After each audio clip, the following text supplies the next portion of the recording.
this is Brian. Today is March 14th, 2021. It's a Saturday afternoon. I'm over by the San Juan Trailhead, right by Blue Jay Campground. Yes! I'm thinking, oh gosh, he's here again. And we're talking about the trailheads. This is the outer trailhead, the one outside, and the inner trailhead is behind the campground. If you ever heard me talk about the outer trailhead, this is it. But I was in this area just a couple weeks ago and did a short hike up to Peak 3520. And I've done this peak twice. This will be the third time today, even though this is just using the fire road.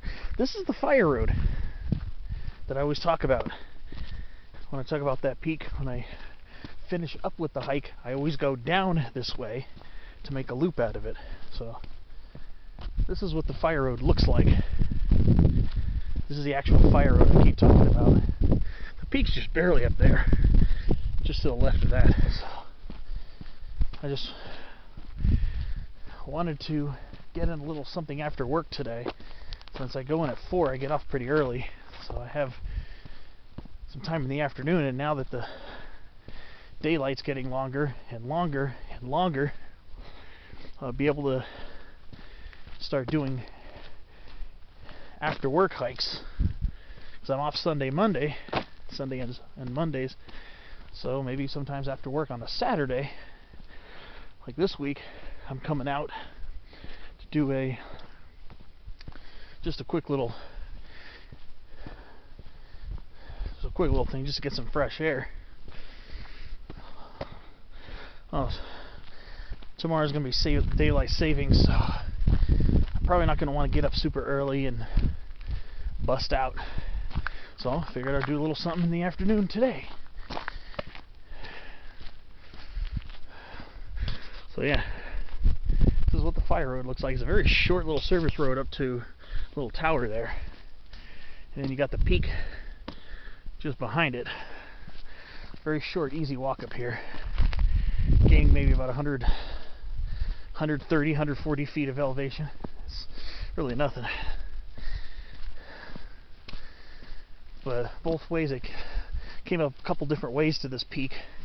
First was from Long Canyon Road down that way by the El Carrizo Hot Shots. And the second time, just a couple weeks ago, came up from a fire break on the opposite side. And both times I've come down on this road, this little fire road here, to close out a loop each time. So this is what it looks like. Figured I'd do a video on how the fire road looks. Some neat chaparral along here.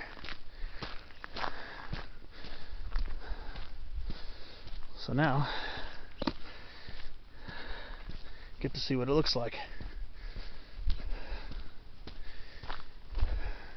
Pretty almost up at the tower, so I'm really, it just takes a few minutes to walk up here. It's very easy, little quick climb.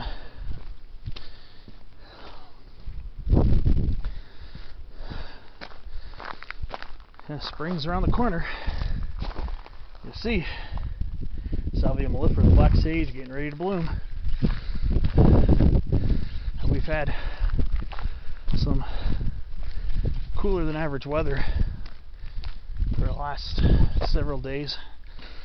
We're now we've got a little bit of rain finally here in SoCal, but that was enough to finally wet the soil a bit. There's some good views from this road. See Long Canyon Road right over there.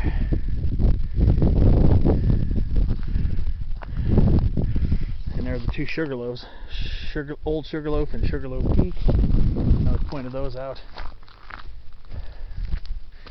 Okay, so first time I did this hike, first time I hiked up to this peak,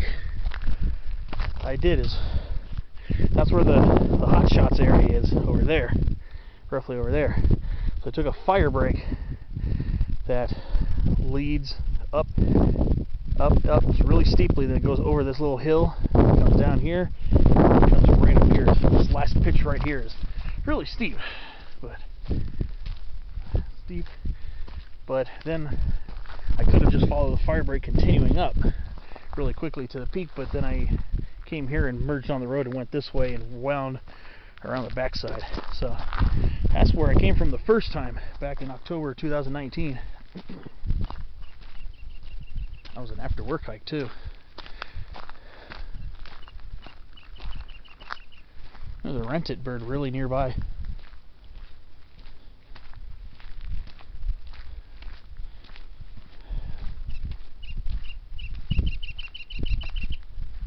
See if I could see it. I'm trying to be quiet.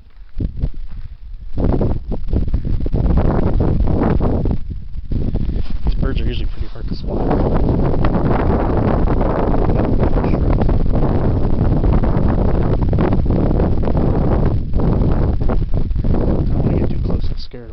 Scare him or her. I just saw a bird darting through the chamise over here, so I saw something. Just wonder see if I can see the bird.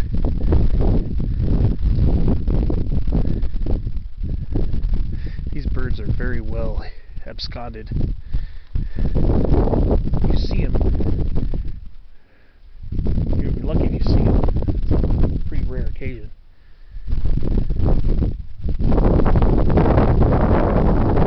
You hear them. Many.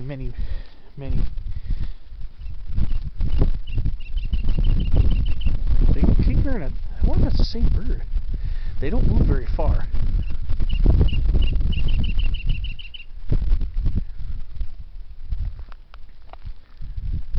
You can hear it chirping. I think that's a male. That's got to be the male. It sounds like the same bird because it has the same nasally intonation when it was whistling. I wish I could see it. I wish I could see him. That'd be real cool.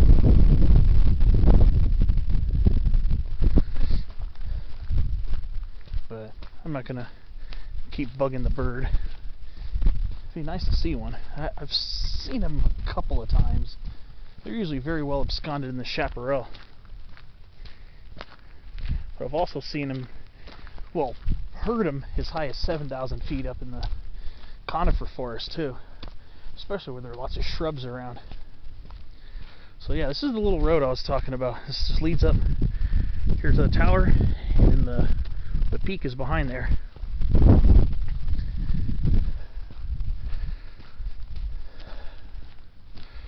Trying to see. There's foothill ash, trying to see if it's getting ready to leaf out yet. Yeah, I always thought they were supposed to leaf out much earlier. I thought they were more like late summer deciduous and they come back in midwinter like the buckeye trees, but no,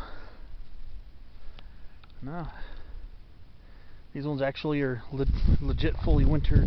They're winter deciduous. Huh? Leaf out a little bit later than I thought.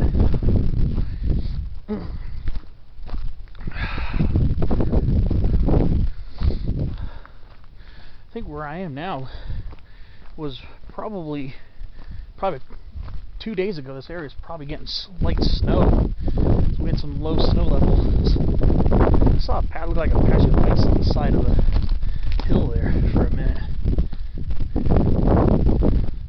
I mean, right now we're just at 3,500 feet. This was supposed to be the snow level for the last weather system. Now, we had some intermittent showers and even a couple thunderstorms where I live in North Orange County, in the lowlands.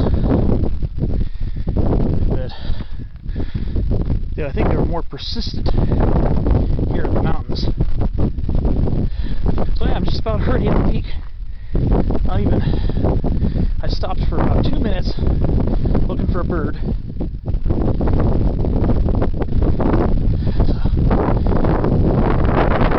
barely takes any time to get up here if you do it that way. That's why the first time when I hiked this, I was like, I don't want to hike it that way. I want to hike it up a more challenging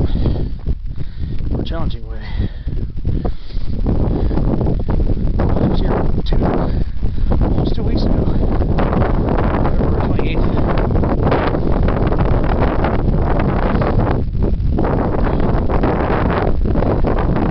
2 weeks ago, that's when I saw a garter snake. Gopher snake just slid in through here. Yeah, I don't know if gopher snakes would like this weather. I'd say it's only in the 40s. It's not really snake weather. Last time I was here it was pretty cool. It was in the 50s last time, and it was out. Sometimes you'll be surprised what you'll see. It's kind of interesting how that works out sometimes. We got our resprouting slender sunflower here too, so towards mid-spring it's gonna put on quite a nice show. Oh, there's a lot of, looks like a lot of these trails. See, last time I came up here on the 28th, I came up from that way, kind of between Blue Jay and Falcon group campgrounds. Tell you one thing, I was really close to turning around and going home after work. I was getting on 15 going south, and the traffic was horrendous. Terrible traffic over here, over on the 15. So I came really close to turning around and going home. I wonder, this would make an interesting hike right here too. So on these little oak trees.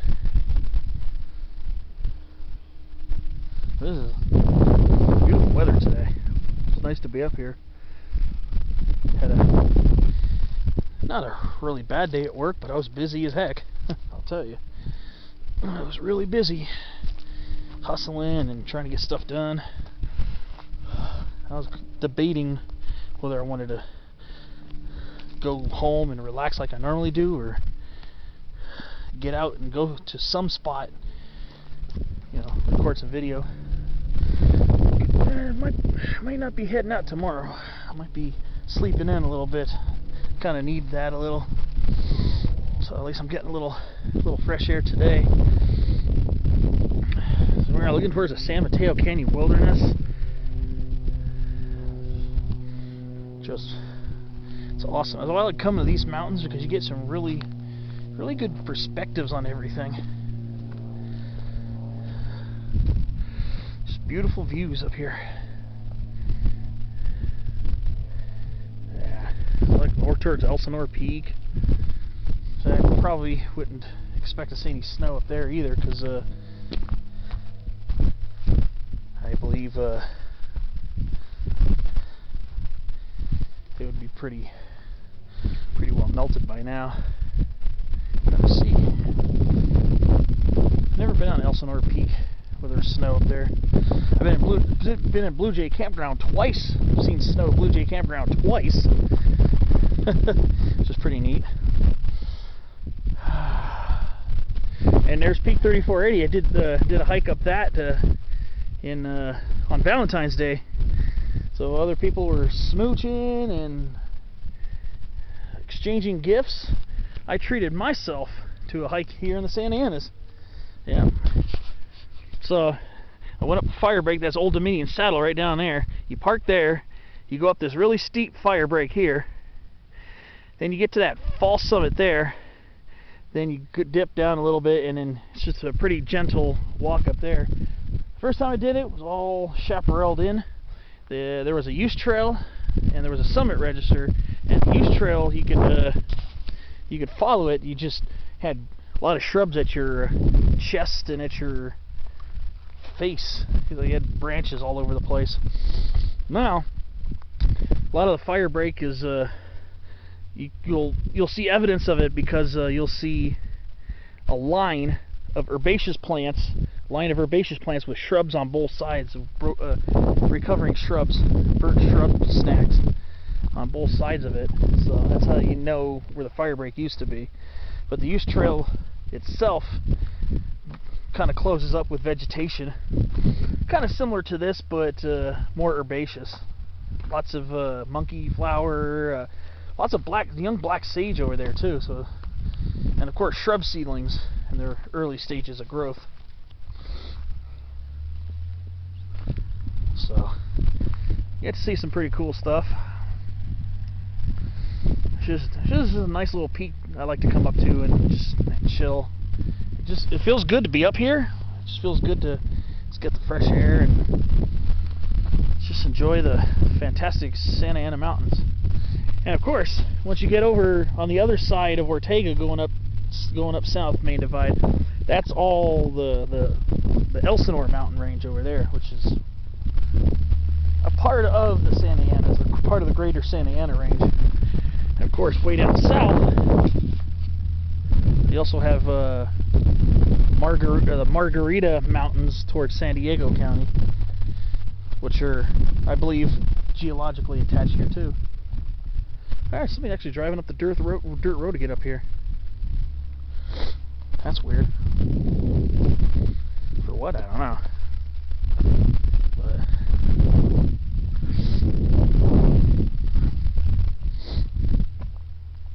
those areas are covered pretty nicely. Well, I guess that'll do it for this video. I'm just going to be walking back down the same way I came up pretty much. And then probably shoot some other videos, and hopefully maybe I can get a spotlight on trees before I leave today, so I can at least get an episode in this week, because I've been doing pretty good at getting these videos in, trying to get as many videos in as I can. And here's the fire break again.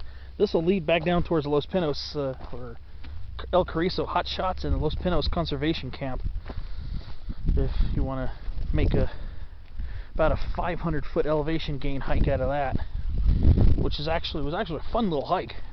Short, but a little more challenging and a little more fun. So, alright, well, I'll see you later. Thanks for watching. I'll see what other things I can find before I bounce back home.